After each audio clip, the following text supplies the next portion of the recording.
I want to invite you all to be seated this morning. We will typically stand for a reading of the gospel in much the same way that we would stand for, I don't know, the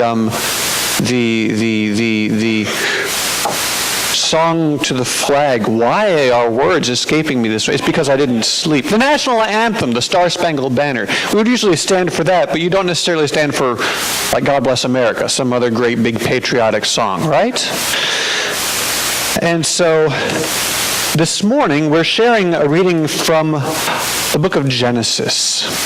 Genesis chapter 25, verses 19 through 24. I would invite you to make your way there. I didn't miss an anthem, did I? No, I'm not overlooking something. We're good. We're good. All right.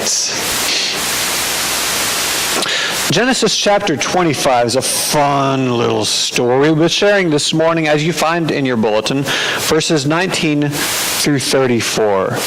And what we're going to do this morning is simply walk through the story. And I'll be sharing this reading from the Common English Bible.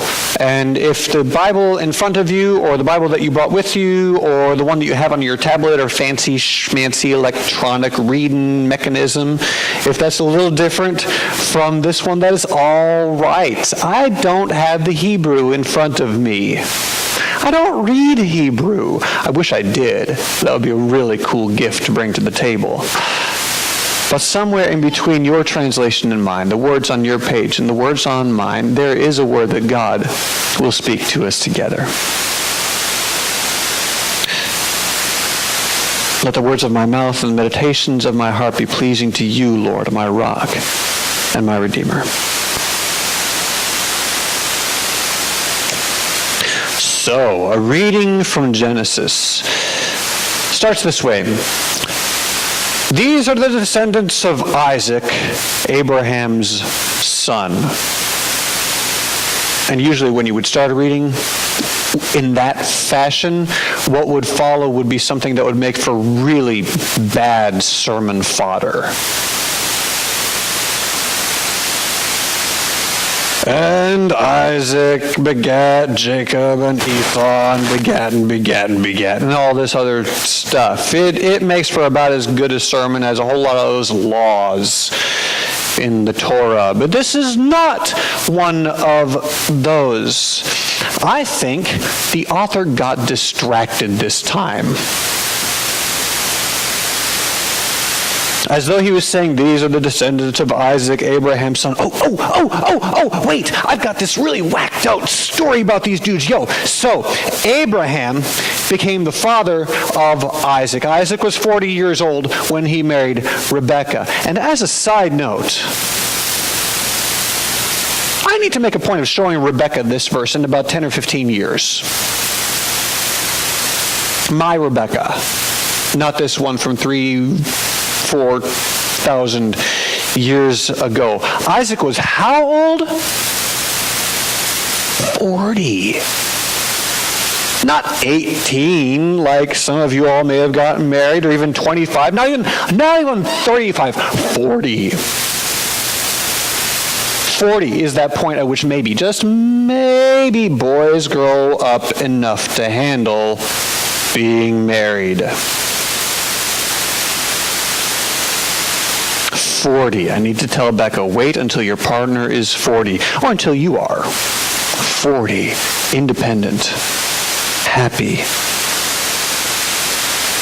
Anyway, Isaac was 40 years old when he married Rebekah, the daughter of Bethuel, the Aramean, and the sister of Laban, the Aramean, from Padan Aram. That's a whole bunch of detail we don't necessarily need. Well, Isaac prayed to the Lord for his wife, since she was unable to have children. Have you ever noticed that that's a common theme among the patriarchs? You would think that maybe there wasn't a problem with the spouses. Maybe it was the gentleman. Well, anyway, the Lord was moved by his prayer, and his wife, Rebekah, became pregnant. Yay! But the boys pushed against each other inside of her, and she said, if this is what it's like, why did it happen to me? So she went to ask the Lord. Now, y'all, I'm going to be chasing rabbits just a little bit today, but I want you to really be able to grasp this story. Anyway, the story is probably a lot more moving than the sermon typically is. I mean, why else would Jesus have operated almost exclusively in parables? The metaphor is the thing, friends, or per Hamlet, the play's the thing, wherein I'll catch the conscience of the king. So I want you to catch the staging here. She went to ask the Lord. She went, y'all. If you need to spend some time in prayer, maybe sometimes you'll come here and take advantage of these beautiful kneelers, or you'll go to the chapel, or you have a special place that you'll find.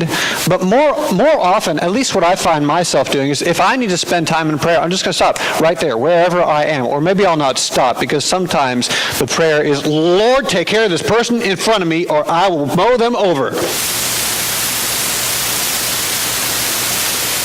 We tend to pray where we are, right? But Rebecca went, and probably, frankly, to some diviner or some priest of some sort, because there weren't rules written about what kind of people could speak the will of God yet. We wouldn't invent those rules until much later. Let that sink in. And then picture Rebecca going to ask the Lord, if this is what it's like, why did it happen to me? And the Lord said, girl, you better sit yourself down. And the Lord said to her, and I kind of like, because the idea here is she probably went to some diviner or something. You know, we have these movie pictures in our minds of what oracles look like. And so I somehow hear the voice of God here. 2 nations are in your womb. 2 different peoples will emerge from your body. One people will be stronger than the other. The older will serve the younger. That doesn't echo quite as well in here as I picture it in my head. But I think Rebecca heard those words and she said, what?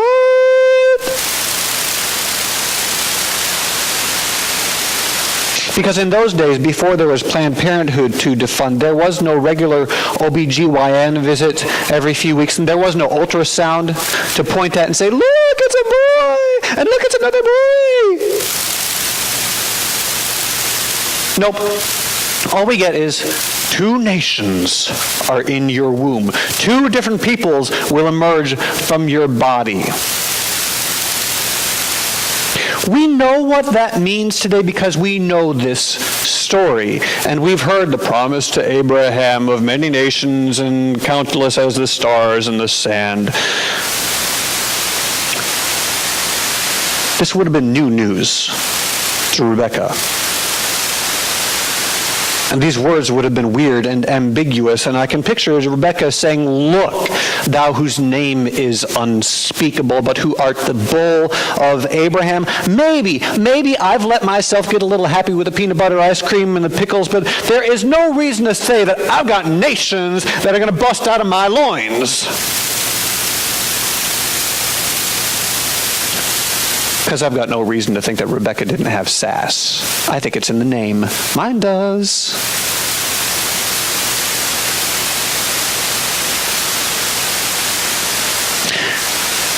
But then, when she reached the end of her pregnancy, she discovered that she had twins. And she said, oh,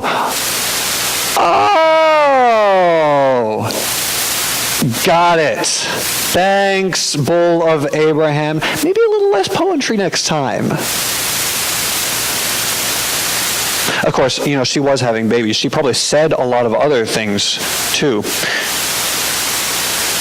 probably a lot specifically about Isaac and what she had in store for him once she got through all this. So twins. Twins like this. The first came out red all over, clothed with hair, as opposed to most babies, by the way, who come out red and white all over, covered with goop.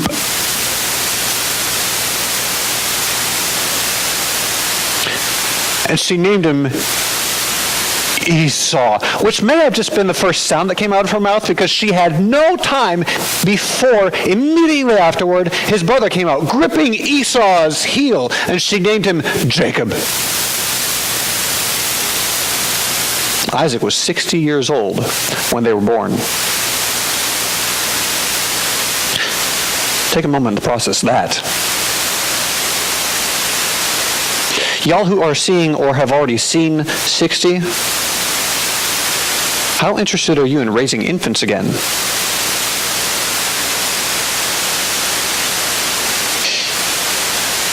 Well, when the young men grew up, Esau became an outdoorsman who knew how to hunt, and Jacob became a quiet man who stayed at home.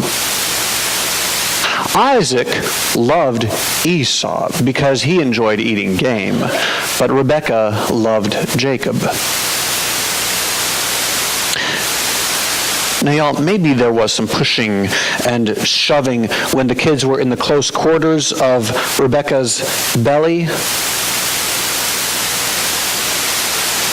But y'all, I firmly believe that here is where the trouble starts. See, I'm aware that I don't treat my kids the same.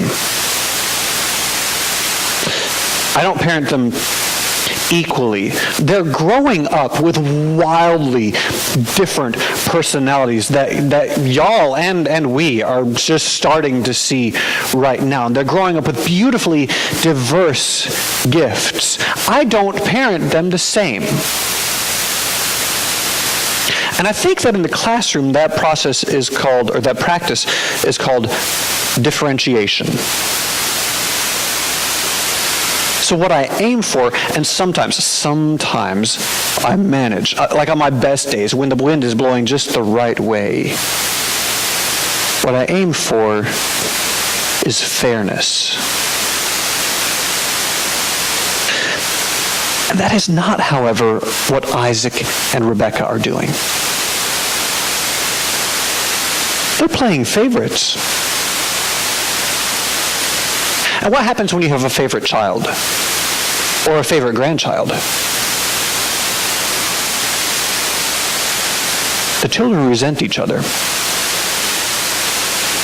And when they start to notice where all this is coming from, they start to resent you.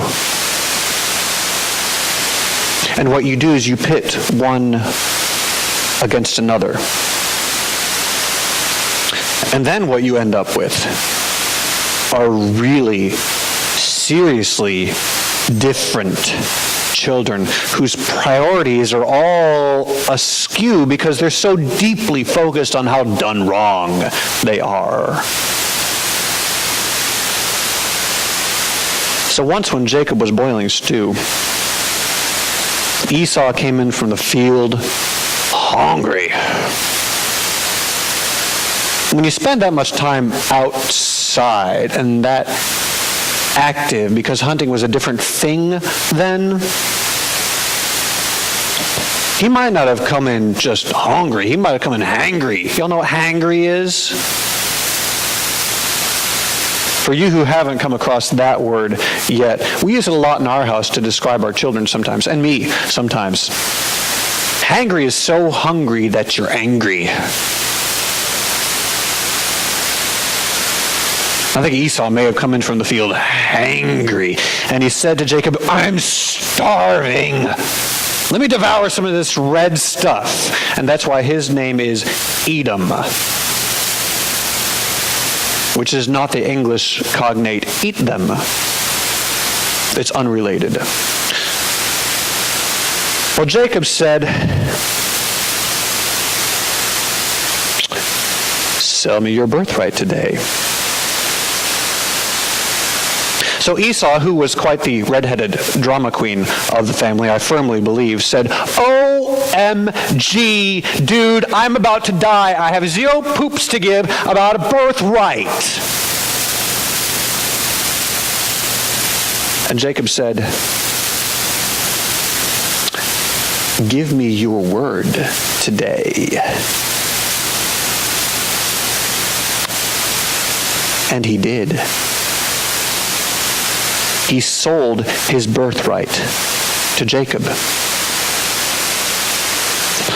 So Jacob gave Esau bread and lentil stew, and he ate, drank, got up, and left, showing just how little he thought of his birthright.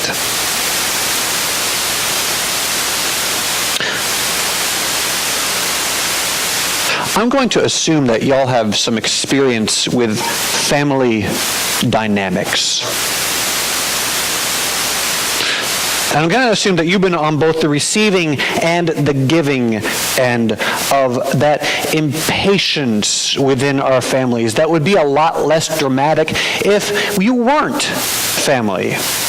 You know what I'm talking about? Because we live with each other in our families, and we put up with each other, and we know exactly how someone is going to react and exactly what someone is going to say in like every single situation. That's how families are. That's how they function. We tend to forget how to forgive because we know nothing will ever change. People will keep doing the same predictable thing every time, and so we utterly fail to give anything or anyone any space to change. And so whatever animosity was formed early on simply grows and grows, and it is so easy to take advantage of that. Seldom in our most intimate relationships do we actually model loving kindness. Seldom do we model forgiveness. Instead, what we model is antagonism. What we live is one against another. And when we do that, we set ourselves up to lose everything. Two nations are in your womb. Two different peoples will emerge from your body. In our families and in our churches, we can catch ourselves acting like we're different nations, one against another. But even if we live separately, even if we worship separately, even if we have different opinions, can't we do better? John Wesley put it this way in his sermon titled Catholic Spirit: though we cannot think alike, may we not love alike. May we not be of one heart, though we are not of one opinion. Without all doubt, we may, and herein all the children of God may unite, notwithstanding these smaller differences.